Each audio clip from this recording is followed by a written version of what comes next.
Okay, this is part 2 of my official review of PlayStation 4 Pro. Remember, this review, it's in 15 minutes each, 2 parts, which makes it half an hour, because I don't want you guys sitting in one video through 30 minutes.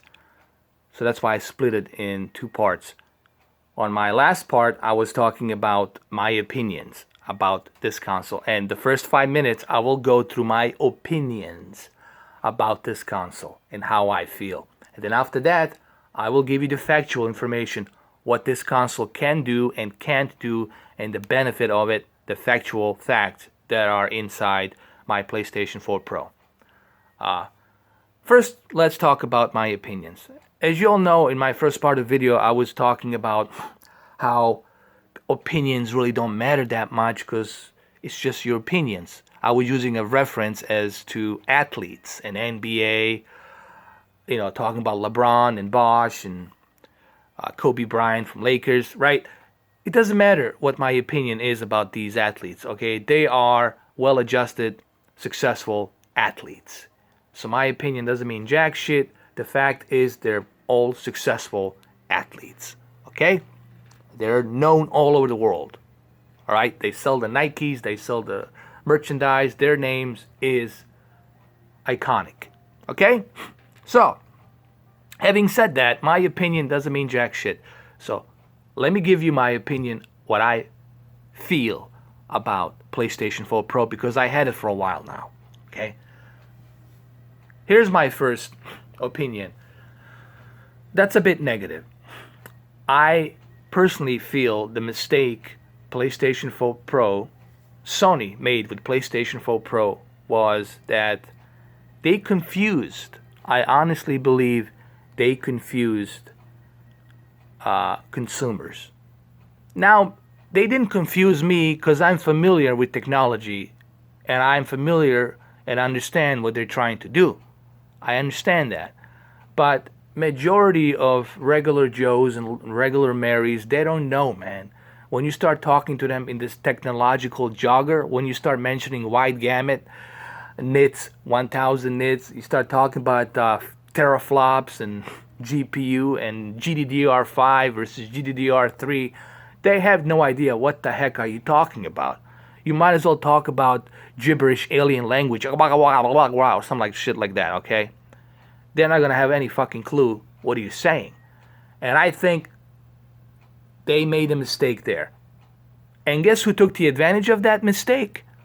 Phil Spencer took advantage of it, where he said on E3 show, at the end of the E3 show, Xbox Scorpio will play all of your existing games in native 4K. Coming 2017 November. Nice and short, boom. He hit the nerve. He hit the fucking nerve, boom. And guess what? He nailed it. That's called, there's a word for that actually. I'm just trying to remember what the word was. There's actually a phrase for that. It's called intelligent selling merchandise. And that's what he did. Strategically, he was selling his merchandise with very intelligent quote. Xbox Scorpio will play all of your existing games in native 4K. It's a native 4K console. He didn't go through all the joggering, what's inside the specs and this and that. He didn't confuse you. He just said, you buy this console, native 4K. Everything. And that's all they needed to hear. That's all regular Marys and regular Joes needed to hear. Why do you think Trump won? Trump won because he told people what they wanted to hear. He hit the nerve. And regular Joes and regular Marys and regular Tonys or whatever the fuck the names you want to put out there on the label, I don't give a fuck, okay? Sorry for the cursing. He hit the nerve. He knows how to sell. And he sold it. Okay? If you know how to manipulate, if you know how to sell, you're going to be a great salesman. If I tell you what you want to hear, well, you're going to buy this TV. I tell you, okay, KS8000, man. You want the full 4K experience, huh? Do you want the full 4K experience? Get the KS8000 right now. For $1,200 open box, 65-inch. Get it now. Or get it in January when they return it for even less price. Guess what? You're going to go and do it. Because I told you what you needed to hear. And Sony failed. I'm sorry, but I saw their press conference. They were talking about HDR, wide gamut, upscaled checkerboard, upscaled checkerboard, native 4K, upscaled patched up games, not patched up games. They don't support this, support that. They were confusing the fuck out of everyone. And then, even worse, no 4K UHD Blu-ray player. They really fucked themselves right there as well. And I think that's why they were having a little hiccups, a little trouble selling the consoles. I mean, you can buy a PlayStation 4 Pro, no problem. You walk into a store, there's plenty of them. You shouldn't have any problems getting PlayStation 4 Pro, okay? Now, PlayStation VR, on the other hand, they're all sold out, as I predicted, because it's a new technology and people want to have it. For me, it wasn't a big deal because I already tried Oculus Rift, the development version 1, development version 2, and the new version that they did, the original version right now, the final version. And I also tried the HTC Vive. So for me, along with the Samsung Gear VR, so for me, this wasn't a big deal breaker. You know, I had it, I bought it. You know, I might get it in January again when Resident Evil 7 comes out, Ace Combat 7, especially when a GT Sport comes out, Gran Turismo. I'll definitely have it. There's no question about that. But this is my opinion, guys. I'm not shitting on a Sony PlayStation 4 Pro. I'm just saying Sony made a mistake. First they called it Neo, and then they changed the name at the last fucking minute. They called it Pro. And I think they were in a rush. Like some kind of a rush, some kind of a hurry just to get this out. And I think they should have advertised it better. First of all, Sony had plenty of time to work with all these developers and let all these developers know, hey man, we're going to give you our consoles. You unlock it. When people put in the disc, send the patch up right away. If Sony made this console where no matter which PlayStation 4 Pro game you put, if you, let's say your entire existing PlayStation 4 library of games that you have since 2013, any of those PlayStation 4 games you put on there will be patched up and will take the advantage of the 4K upscale and 4K resolution and HDR and a little bit better graphics and performance. If they did that, if they allowed all of your existing games to support that feature, right out of the box, I think the console would have sold a little bit better. And of course, if they had implemented a 4K UHD player, that also would have driven the sales of the console. But I think I have to criticize it because this is my opinion. This is how I feel. I love the console. I have the console, but I have to criticize Sony. I have to give them a criticism so in the future they don't allow themselves to make this stupid mistake like they did here with the PlayStation 4 Pro. Because Phil Spencer took the advantage of that shit and then boom. Native 4K. Boom, right there. And that's all you had to say. All my games, all your existing games will play native 4K. See you guys, thank you, bye. That's all he had to say. And done deal. And Sony and then Andrew House, like going into technical details, man, you put people to sleep. And I love Andrew House, but you put people to sleep with all this technical jogger. Blah, blah, blah, blah, blah, high dynamic range, wide gamut, gigabyte, GDDR5, GDDR3, checkerboard, upscale, 3200, 1800, 1444. I mean, come on, man. You're confusing the fuck out of people. People are not that intelligent, man. They just want to know, can I fucking play native 4K on this shit? They don't want you to be confused. I've been a salesman, man. I know how to sell shit. If you confuse a consumer, you're never going to sell that fucking car or that product. You just lost a customer because you're confusing the fuck out of them. And I think that's where Sony made a mistake. All right, now, let's go talk about the facts. These are the factual informations, okay? No more opinions. The first 8 minutes were just my opinions. You can hate it, you can leave it, doesn't matter. They're my opinions. That's that. Now, let's talk about the facts. The facts are this. The PlayStation 4 Pro is a native 4K capable machine. Okay? It does play native 4K resolution selective games.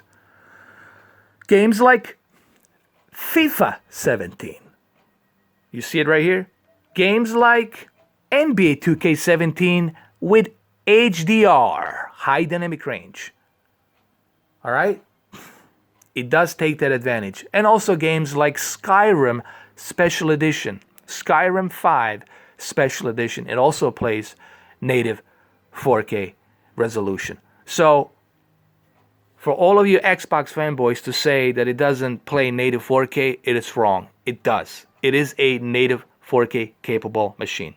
Okay, so that's a fact. It can output native 4K. All right? All right. Fact number 2, it has 4 teraflops on this GPU, which is pretty darn fast compared to what we had on the PlayStation 4, original PlayStation 4, and compared to what we have on the Xbox One. All right? There is no comparison between PlayStation 4 Pro 4 teraflops and Xbox One weak GPU. Okay? There's no comparison. Those 4 teraflops kills Xbox One S. I mean, kills it. Blows that out of the water. Okay? So let's not compare the two. And I'm not trying to shit on Xbox One S. It's a great console, but let's not compare the two because this one has more horsepower underneath.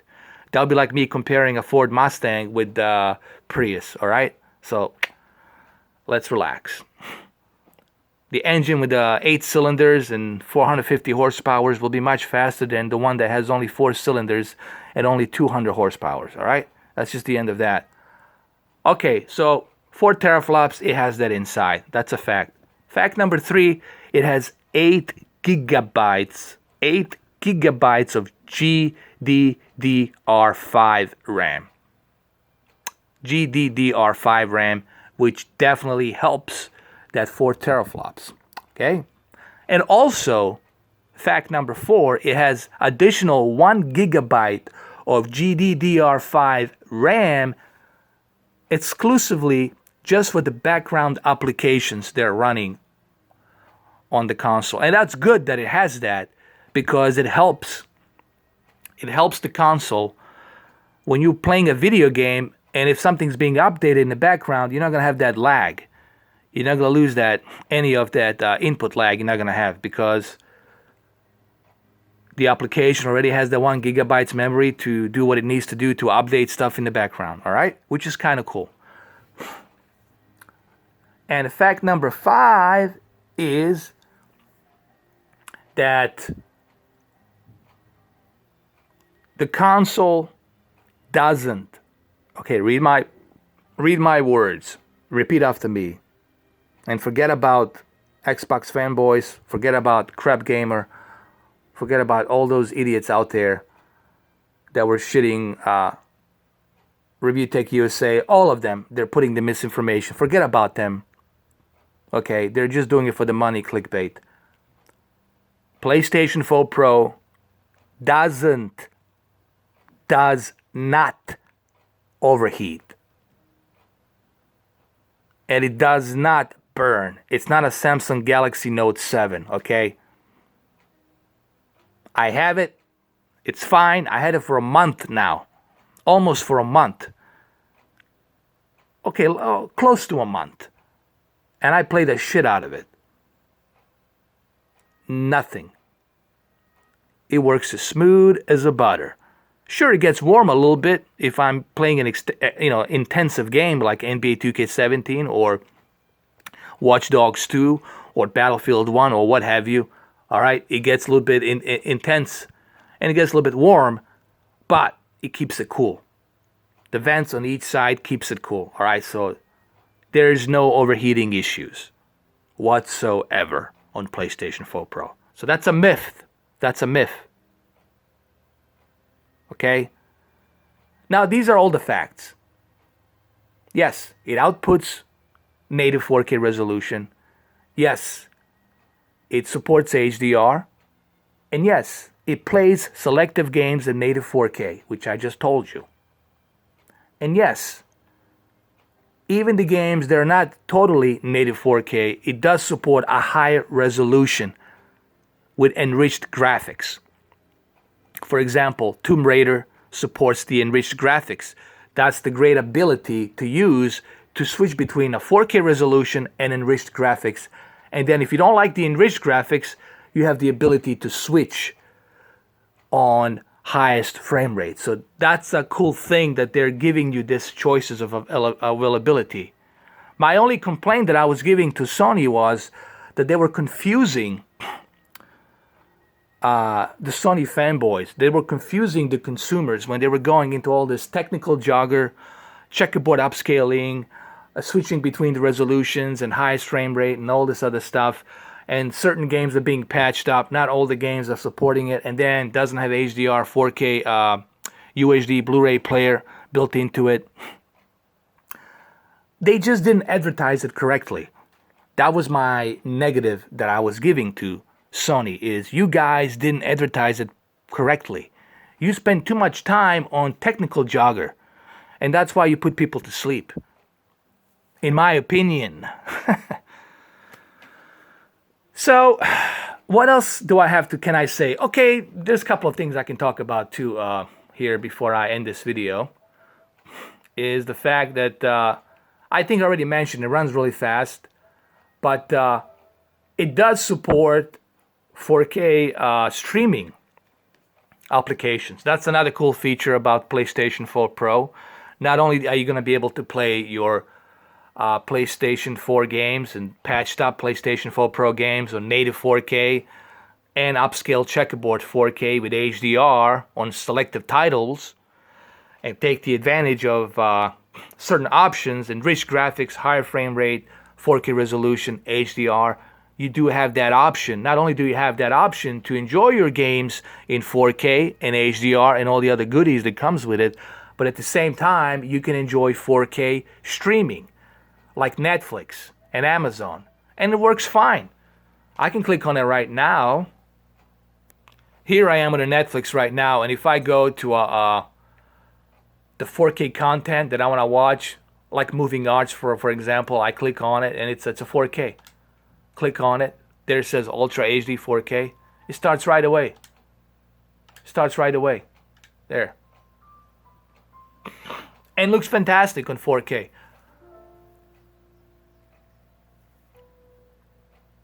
There you have it. It loads really fast, really quick, takes the advantage of the HDR, takes the advantage of native 4K. So PlayStation 4 Pro is not just a 4K gaming machine, it's also a 4K entertainment machine. It does take the advantage of 4K applications. There's more 4K applications that's going to be coming up down the pipeline. You know, Voodoo HD, I think it's already available, is it? I don't know if they have yet implemented ability to stream 4K UHD on PlayStation 4 Voodoo HD app. I don't know. I don't have any details about that yet. I'll have to do some more research on it, so don't quote me on it.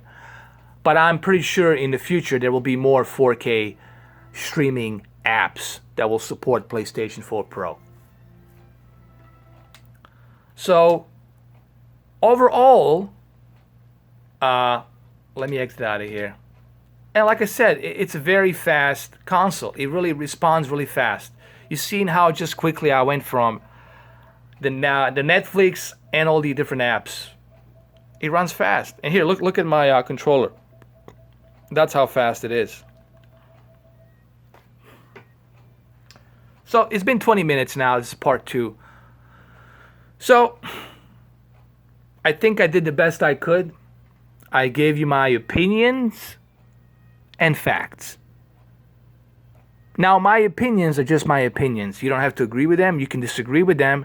They're just my opinions. I criticize Sony for not advertising this console a little bit better, which I said they should have done a little bit better job advertising it. You know, Phil Spencer took the advantage of that, and then boom, on E3 show, he just made it simple. Come November 17, Xbox Scorpio will play all of your existing games in native 4K. Bye.